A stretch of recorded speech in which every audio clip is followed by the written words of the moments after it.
For pantographic records to be of any value, they have to be given according to some reference point. For example, like if I told you Houston was 200 miles, I wouldn't be telling you anything. But if I said Houston was 200 miles from San Antonio, I'd be giving you a reference point from which to start.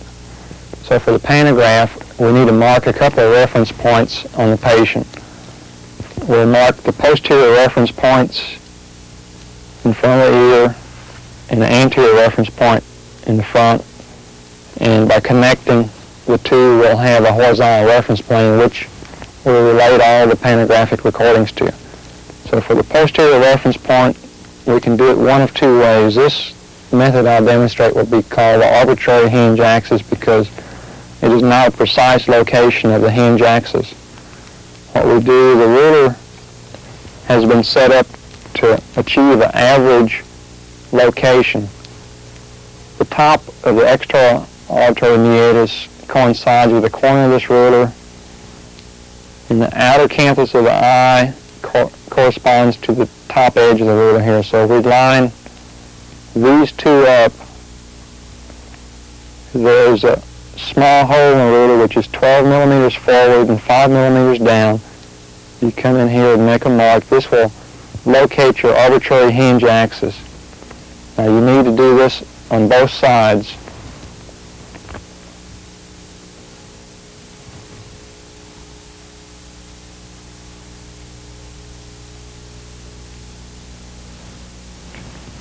Now this locates the arbitrary hinge axis for the posterior reference point. The anterior reference point will use this notched part of the ruler. Now either incisal edge of one of the anterior teeth or the lip will touch against this. Now we'll come, I like to use the lateral, come up, use the lateral and make a mark. Turn to the side just a little bit where you can see. So we make a mark here. Now you come down from the inner canthus of the eye and you measure how far this mark is. This mark is 30, so you'd make a note that the anterior reference point is 30 millimeters from the inner canthus of the eye. So if you came back to reestablish this point and say you've been in a car accident and lost that tooth or some other accident that has occurred or the tooth has been changed, this distance from here is not going to change. So we have two marks. We connect these. Posterior. We'll connect these two marks with a short line. This is our horizontal reference plane. This is what we relate the angles of measurement for your pantograph. So this is what we're relating them to. So you want to be able to reestablish this plane for using your pantograph. Now that we've established those, we'll start off by assembling the pantograph. First of all, you want to take and get this length measurement for the screws that you'll be using. Go ahead and put it in your hand and assemble and take the screws, find which screw is going to be the right length. Make sure you don't get one that's too long. So take it, and while it's in your hand, let's assemble it.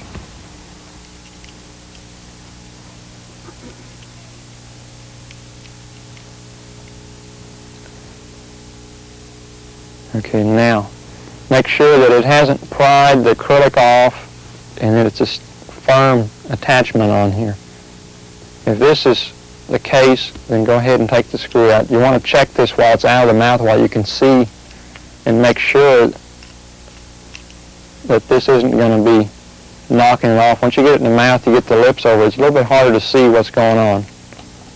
So we'll just leave the screw in that one and we'll take the mandibular now. And we'll do the same thing with the mandibular. We'll see if we can find the screw that fits in here. We check the length.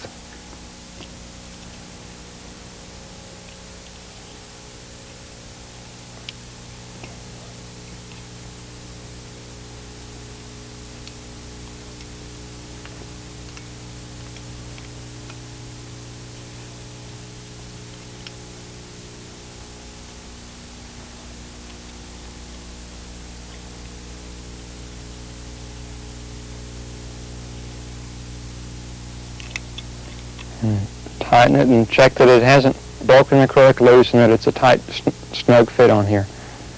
If this fits okay, leave the lower attached. Now you're ready to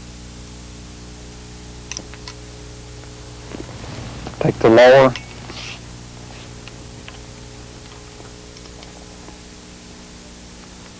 helps if you attach it the right way around too.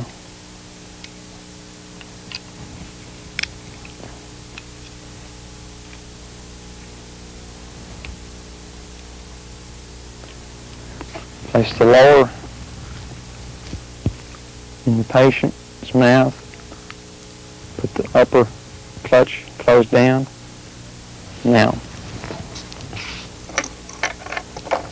we'll be attaching the right and left side arms. Before we go any further, let's go ahead and attach.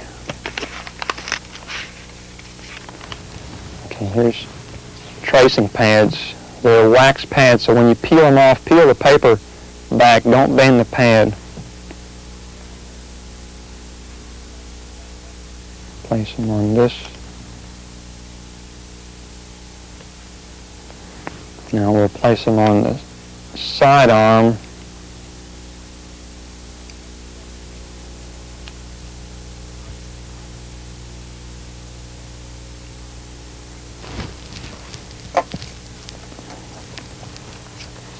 Again, make sure you bend the paper because you'll be throwing that away and not using it. This wax pad, if you bend it, you'll get creases and wrinkles and you'll get the beginning of a tracing, which isn't going to help you any. Okay, so after you get the pads on, now let's, okay, this has an adjustable side arm, so what you want to do is check the forward and back adjustment. This is adjusted all the way back to the limit of movement. So if you leave it here, you've cut out the adjustable part because you can only move it one direction. So release the lock and back it out a little bit. This will give you some room to move it forward and back. I like to take and come out to where this sleeve comes to the end of the pad. Now it also has an up and down movement. If you adjust the bottom edge of this to the center of this bar, this will give you roughly half of the up and down movement.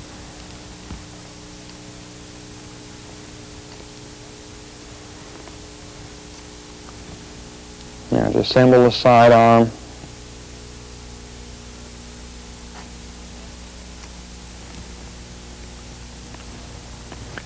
Okay, this allows the arm to go back and forth for the gross adjustment.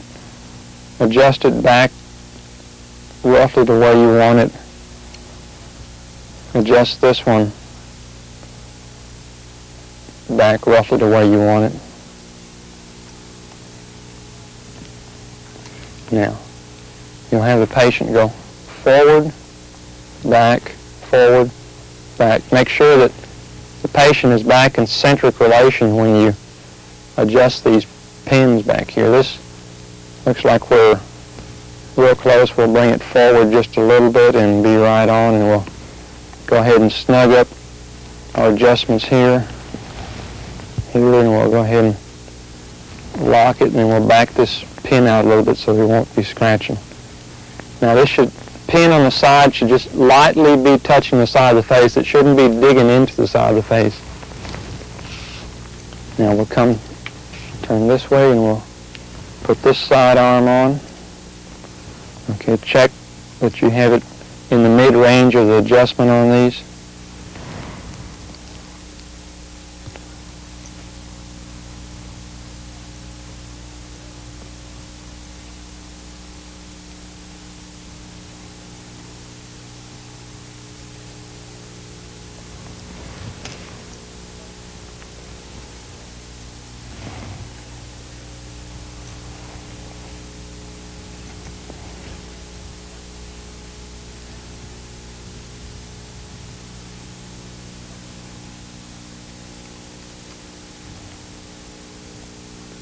And once we with this particular pantograph, you want to get close, and then you can make the fine adjustments to get onto the posterior reference point. Okay, forward, back, forward, back. Okay, we're right over the mark, so we've got these lined up where we want them. So we'll snug them up good, and we'll go ahead and back these pins out so we won't be scratching the side of the face. Now, next, you want to adjust these front tables to where they're parallel to the posterior table here.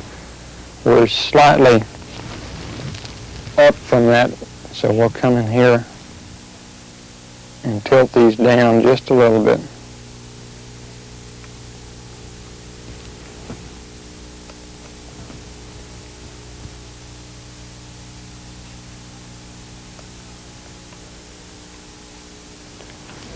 And turn the side.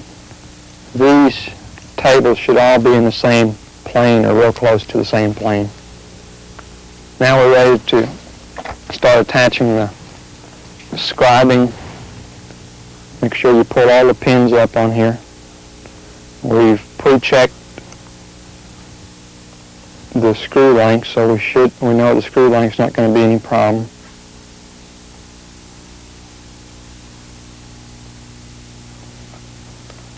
We'll snug that up. Now you want to check these scribers that the assembly is parallel to the lower and the pin's perpendicular. Also, you want to check and make sure that these lock pins are over the wax wells. This is a little bit off, so we need to move this out some.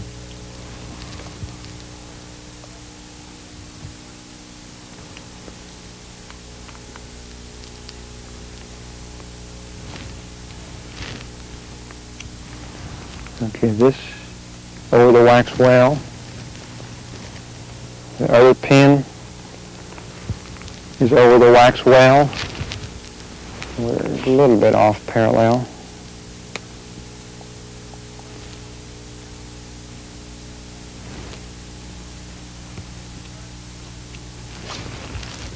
Okay, now we'll set these pins aside till later. We'll set up the side scriber arms. Turn toward me.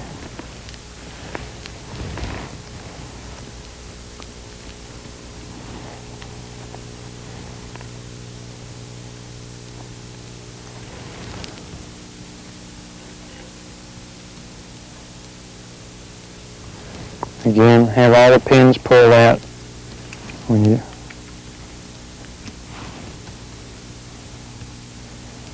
Now what you'll do is you'll adjust each pin perpendicular to the pad that it's going to trace on.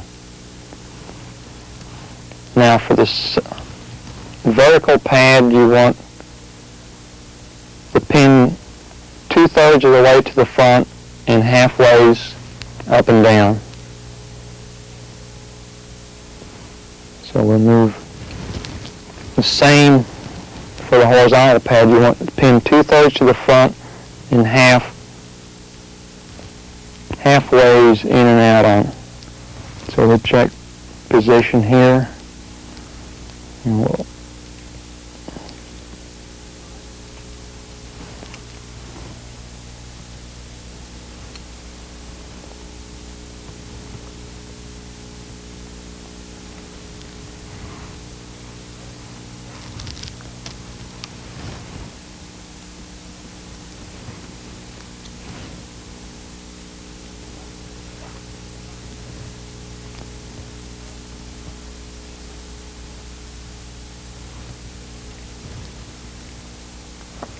works a little better to have an extra set of hands helping you set this up than having to do it all by yourself. Now, we'll do this side, and then we'll have the pantograph just about all assembled.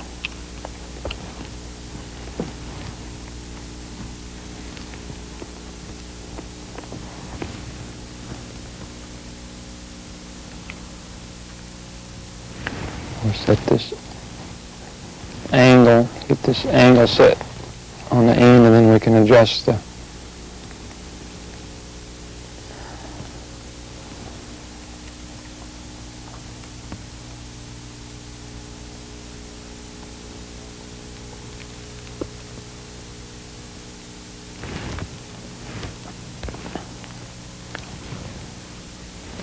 now.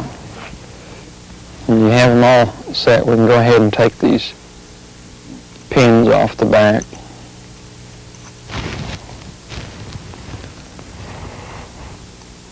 The reason you want to do this is because they interfere with the stylus tracing back sometimes. So now what we have it all assembled, we'll have the patient go forward, all the way forward, and then check, see that none of your pins or the pin assemblies are dragging on the pads, that none of the pins are off the pad in the back. Now come to the right. Now check and see that your pins will be over the pads, that you'll be able to get a tracing where the pins are positioned. Now back, forward, back, now to the left. Okay, we've checked all directions, so we're over the pads and all the movements, which is what we want. Now next we'll go ahead and assemble the air. Go ahead and attach to the ends. Now the air supply, with this portable air supply, it works with a CO2 cartridge. The point goes to the end. Go ahead and close it all the way. Now, when the top is screwed down, it's open, so make sure that before you engage the cartridge, you close it, which is to screw it all the way open or up, just the opposite of what it would seem like. Now you need to hit it real hard to engage it, and if it's engaged, this will be real hard. You can't press it in anymore. I have filled hold of this. Now, for doing a pantograph, you have it's like a ballpoint pen button on here. Okay, one end goes to the air supply. Make sure you press it on firmly. Now the other attaches to the pantograph.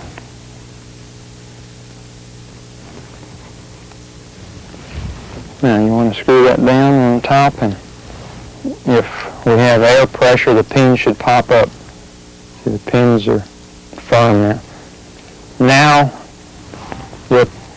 all the stylus have a little hook, which the hook's elastic to. Turn this hook toward the side where the elastic comes from. The reason for this is if these pins are slightly bent later on, when you do your tracings, if that pin is turned in a different direction, you'll be able to orient it the same way it was oriented when you did your tracing, so that you'll be able to follow your line. So make sure that little hooks come out straight to the side where the elastics are.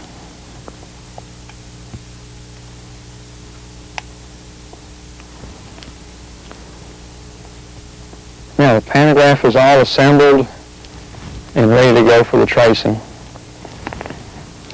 Now, first thing you want to do is make sure the patient's oriented where you can make the movements. You want the jaw more or less parallel to the floor. You want to position yourself where your forearm is in line with the midline of the patient and about level with the jaw. And you want to take the tip of your thumb, not the flat side, the tip. Put your finger under like this. Push up the tissue a little bit where you can feel the tip of the jaw, and rest your forefinger underneath. Now go forward, back, forward, back. Now you want to lightly guide the movements. Any movement is always preceded with a protrusive or a forward and back. So forward, back, forward, back, forward, back. Now once you feel like he's going back in the eccentric, you can go ahead and push the button and the pins will drop down and make a mark. Now forward, back, forward, back. When you think he's there, you double check it, punch it again. You should have one dot on each pad now. If you have two dots, you're not getting them consistently back to centric, which is not going to be good for taking a recording because you need to start from centric each time. So we've got a centric position confirmed. Now forward, back. Now we want to make a right recording, so after each forward and back, I'm going to give you instruction to go to right and back. So forward, back, to the right, back, forward, back, to the right, back, forward, back. Now this is a sequence we'll use for doing recordings. And you want to record from the centric beginning of the movement out, but not back. Forward, back, to the right, back, forward, back, to the right, back. And you want to release before they get to the end. Now one more time, you want to do two recordings and you should end up with one line. Forward, back, to the right, back, forward, back, to the right, back.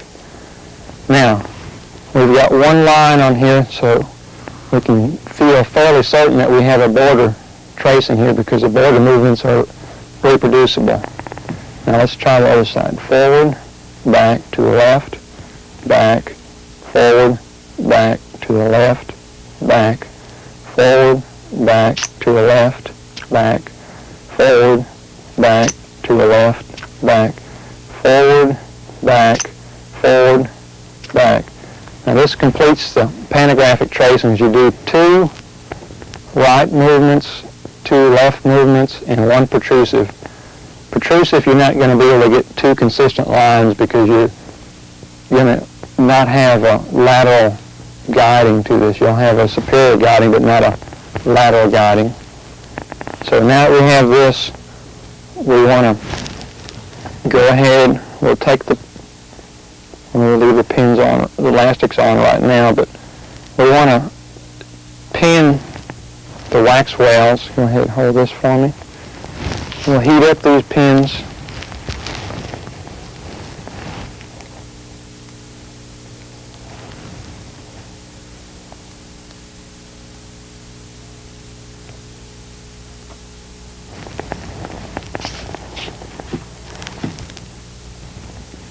Okay, forward, back,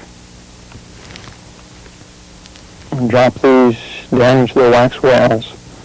Tighten up the black screw first, and then drop the red upper lock. Now, check and see if the pins are on centric, that you haven't lost your centric, that you haven't pinned in centric.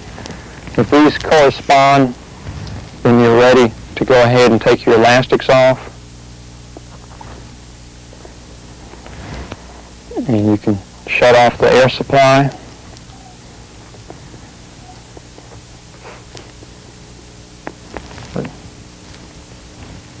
Okay. Once the air supply is turned off, now you take this and you have one last thing to do now. And this is your anterior support rod needs to be placed.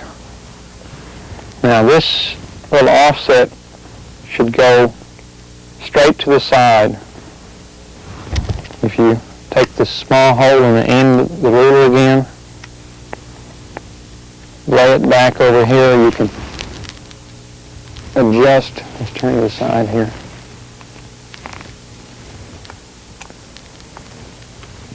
Now this ruler should be parallel to this line, the horizontal reference plane.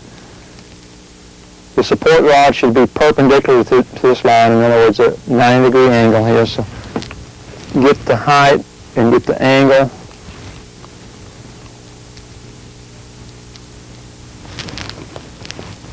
Get the height, and then you can go ahead and tighten this over here. and go ahead and double check it. A lot of times, if you can just lay it on here, and this posterior reference point will be in line. If you lay it on top here and put it here, it'll lay right across there, and you can save the use of one hand by doing this. So when this is all lined up now, grab it right in the center, because you're touching at the bearing screw in these two places. So you've got a 3-point contact. So you want to touch in the center and open. And this completes the pantograph procedure. And the next step would be to mount it on the articulator.